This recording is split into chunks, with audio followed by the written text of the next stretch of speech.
Halo, selamat sore. Ketemu lagi di Bincang Kecantikan. Nah, hari ini saya sudah bersama dengan Dokter Susan dari Lamier Estetik. Sore, Dok. Sore semuanya. Apa kabar, Dok? Udah lama nggak sama dokter ya? Iya, Nah, alhamdulillah. iya. Lagi di mana ini, Dok? Di klinik. Oh, di klinik ya, Dok ya. Oke, Dok. Kita langsung aja, Dok ya. Nah, dokter kan pasti kan di Lamier itu kan sering banget ketemu sama namanya pasien yang berjerawat ya, Dok ya. Sering Yes. banget pasti kan. Nah, salah satunya itu pasti itu adalah jerawat punggung. Nah, itu jerawat punggung ini nih jerawat apa ini, Dok? Nah, sebenarnya jerawat punggung itu sendiri sama seperti jerawat pada umumnya. Hanya saja memang ciri-cirinya itu dia berada di punggung. Gitu. Biasanya sih jerawat punggung itu tidak disadari sampai nanti jerawat itu terasa sakit. Iya. Itu sama ya, Dok ya, seperti jerawat di wajah yang sering kita lihat itu ya, Dok ya? Nah, kurang lebih sama. Hanya bedanya tuh dia di punggung gitu aja. Iya. Nah, kalau jerawat di wajah ini kan yang saya tahu kan macamnya kan banyak ya, Dok ya. Nah, kalau jerawat di punggung itu juga apakah macam atau jenisnya itu juga banyak, Dok? Oke. Jadi untuk jerawat punggung itu ada beberapa jenis. Pertama itu komedo putih atau biasanya kita sebutnya itu whitehead. Nah, dia itu memang terbentuk dari pori-pori yang tersumbat akibat kelebihan minyak atau sebum. Ada juga biasanya paparan dari bakteri, lalu sel-sel kulit mati. Biasanya sih kalau komedo putih itu seperti benjolan kecil aja sih, kayak bruntus biasanya pasien nyebutnya. Lalu ada lagi komedo hitam atau itu kita sebut dengan blackhead. Komedo hitam itu sendiri sama sebenarnya seperti komedo putih, hanya saja dia berwarna hitam. Untuk rasa sakit sih nggak ada, kemerahan juga nggak ada, beda sama komedo yang putih. Lalu ada lagi jenis jerawat kita sebutnya itu papul. Nah, untuk papul itu sendiri jerawat atau benjolan padat di bawah kulit tapi rasanya sakit. Lalu biasanya kulit di sekitarnya itu kemerahan juga, namun nggak ada titik nanah gitu, kayak warna putih-putih itu di tengahnya tidak ada. Lalu ada lagi yang namanya itu nodul. Nodul itu lesi jerawat sama di bawah permukaan kulit juga, tapi kalau dibiarkan lesi itu mengeras, jadi ada benjolan besar gitu, lebih besar dari yang papul sebelumnya. Lalu ada lagi pustul. Nah, pustul itu mirip-mirip seperti si papul, hanya saja dia ada putih-putih di tengahnya, ada pus atau nanah gitu. Biasanya kalau sudah ada jerawat di badan atau punggung yang ada putih-putihnya, itu memang harus ke dokter. Lalu ada lagi jerawat batu. Nah, jerawat batu ini nggak hanya ada di wajah, di punggung juga bisa. Biasanya benjolannya lebih besar, lebih keras, lebih sakit. Biasanya ada nanah, tapi ketika nanahnya itu pecah, dia akan menimbulkan scar atau bekas. Biasanya pasien nyebutnya itu bopeng. Nah, itu makanya harus lebih hati-hati. Iya. Nah, penyebab jerawat punggung ini apa sih, Dok? Nah, ada penyebab utama, ada juga penyebab khusus. Untuk penyebab utamanya ya kayak gini. Kita kan punya pori-pori ya. Nah, di bawah pori-pori itu ada kelenjar minyak. Nah, ketika kelenjar minyak itu terlalu aktif, produksi minyak juga kan akan menjadi berlebihan. Akibatnya folikelnya itu dapat tersumbat. Karena di samping itu kan kita tetap ada regenerasi kulit. Nah, jadi di dalam pori-pori itu lapisan kulit yang mati itu menyumbat, sedangkan kelenjar minyak terus berproduksi. Nah, sumbatan itu jika diiringi dengan paparan bakteri, dia akan menginfeksi kulit. Nah, itulah yang biasanya kita sebut dengan jerawat. Lalu untuk penyebab khusus untuk jerawat di punggung itu biasanya iritasi akibat gesekan benda seperti baju biasanya ya, baju atau tas punggung di kulit, tas ransel, sehingga menyebabkan iritasi kulit. Nah, biasanya ini kita sebut akne mekanika. Lalu ada juga penyebab lain yaitu punggung yang kotor dan berkeringat. Biasanya itu untuk pasien-pasien yang memang suka olahraga, ketika berkeringat malas untuk membersihkan tubuh, jadi jerawat tadi. Iya. Nah dok, kalau kita terkena penyebab-penyebab tadi itu dok, itu langsung tumbuh nggak sih dok jerawatnya itu, atau ada prosesnya, atau mungkin ada rasa-rasa apa gitu dok dulu? Oke, jadi untuk pasien-pasien yang mempunyai risiko tinggi, saya sebut risiko tinggi itu biasanya atlet yang memang sukanya berolahraga. Aktivitas keringat akan berlebih dibanding pasien-pasien yang memang bukan atlet. Itu risikonya akan lebih tinggi. Nah, nggak langsung kelihatan sih, biasanya sih itu memang akumulasi ya dari habit, kebiasaan, juga memang faktor-faktor pemberat seperti yang tadi, misalnya profesinya memang butuh untuk selalu olahraga, selalu berkeringat. Iya. Nah dok, kalau kita sudah terkena jerawat punggung ini dok, itu harus gimana sih dok? Nah, untuk cara mengatasinya ya, untuk mengatasinya biasanya kita butuh obat-obatan atau skincare. Nah, biasanya untuk dokter itu akan meresepkan antibiotik oral spesifik, lalu biasanya diresepkan juga dengan tetrasiklin, doxycycline, ada isotretinoin juga, lalu ada skincare yang mengandung retinol, juga bisa sabun yang mengandung asam salisilat atau benzoil peroksida begitu.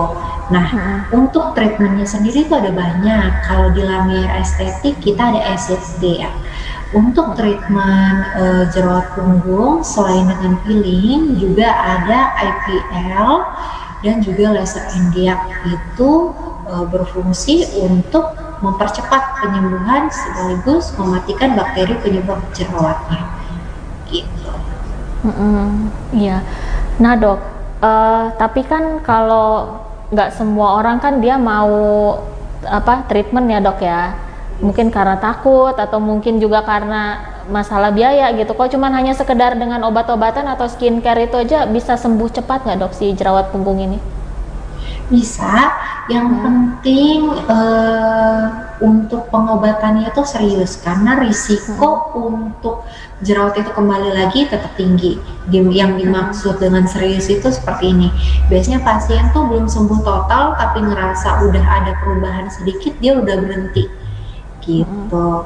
Harusnya untuk pengobatan jerawat punggung itu harus tuntas sampai benar-benar tidak ada lagi, baru nanti tinggal pencegahan gitu. Iya. Nah kalau dengan treatment yang dokter sebutkan tadi dok, itu butuh berapa kali treatment dok sampai jerawat punggung itu bisa sembuh? Sebenarnya dalam satu kali tindakan saja itu sudah terlihat hasilnya, tapi hasil bervariasi ya, tergantung tingkat keparahannya juga dan perawatan untuk di rumah. Karena kalau tindakan itu paling banyak sebulan itu hanya bisa 2 kali, sedangkan paparan yang kita terima itu setiap hari. Nah, jadi lama penyembuhannya juga bervariasi, tergantung yang tadi tingkat keparahannya. Iya. Nah dok, selama si jerawat punggung ini belum sembuh dok, ada nggak sih dok yang nggak boleh dilakukan pasien ini dok? Nah, untuk misalnya masih ada jerawat ya, tentunya kita harus menyembuhkan. Nah, di samping melakukan perawatan untuk menyembuhkan jerawatnya tadi, kita butuh untuk mencegah jerawat yang udah ada itu nambah banyak. Nah, itu kita bisa masukkan ke bagian pencegahan juga. Jadi memang tetap harus jaga higienitas, kebersihan tubuh, terutama kalau setelah habis olahraga.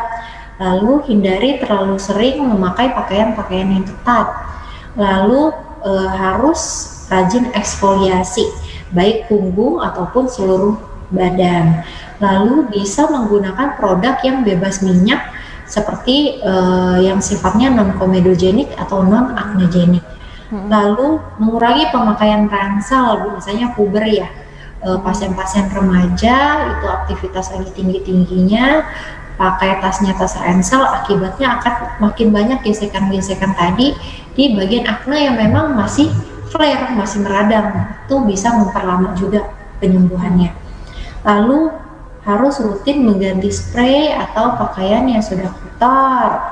Juga mengurangi konsumsi gula, tepung-tepungan, produk susu dan turunannya. Karena itu juga berpengaruh untuk risiko akne muncul. Begitu. Iya. Oh ya dok, kan ada sih dok kan orang yang suka pakai jaket itu sampai berhari-hari ya dok ya. Yes. Males nyucinya dengan alasan, salah satu alasannya cuma dipakai di motor aja kok, nggak kotor-kotor banget gitu. Itu juga bisa jadi pemicu nggak itu dok? Nah, sebenarnya sih untuk jaket itu tidak langsung kena kulit ya. Tapi jika aktivitas di motornya itu misalnya sukanya panas-panasan, mostly aktivitasnya itu outdoor, keringetan, lalu kan otomatis kalau kaos atau kemeja yang dibalik si jaket itu basah, akan tetap kena, terpapar sama si jaket itu. Gitu. Terutama jeans ya, biasanya kalau jeans itu kan pasien males untuk cuci, karena kalau makin sering dicuci katanya makin enak makainya. Nah, itu perlu diperhatikan. Oh, jadi jeans itu juga jadi penyebab dok ya? Padahal jeans kan dipakainya kan di celana ya, nggak kena ke punggung ya? Enggak, untuk jaket-jaket yang jeans kan. Jaket jeansnya. Iya. Nah dok, kan ada nih dok kan pasien itu yang orang-orang itu yang cuek ya, alah cuma jerawat aja kok, biarin aja ntar juga pecah sendiri gitu. Nah itu kalau untuk pasien cuek ini dok, kalau jerawatnya ini dibiarkan aja nggak diapa-apain gitu, itu bakal ada ini nggak sih dok dampaknya dok? Nah, dampak jerawat punggung yang tidak diatasi ya, biasanya akan menimbulkan rasa sakit yang tidak nyaman, lalu mengeluarkan darah atau nanah, itu juga bisa. Lalu terasa seperti memiliki benjolan yang keras dan terletak di bawah kulit, jadi geradakan gitu. Untuk pasien-pasien yang jerawat punggungnya itu berbentuk kistik, itu biasanya scar, membentuk scar bopeng-bopeng gitu. Oh, ternyata kalau di punggung pun dia juga bisa bernanah, juga bisa bopeng ya dok ya? Jadi nggak mulus lagi dong punggungnya ya, kayak gitu ya dok ya? Iya. Nah dok, sorry dok, saya tadi lupa nanya dok, itu kan tadi dokter sudah menyebutkan beberapa treatment ya dok ya untuk mengatasi jerawat punggung.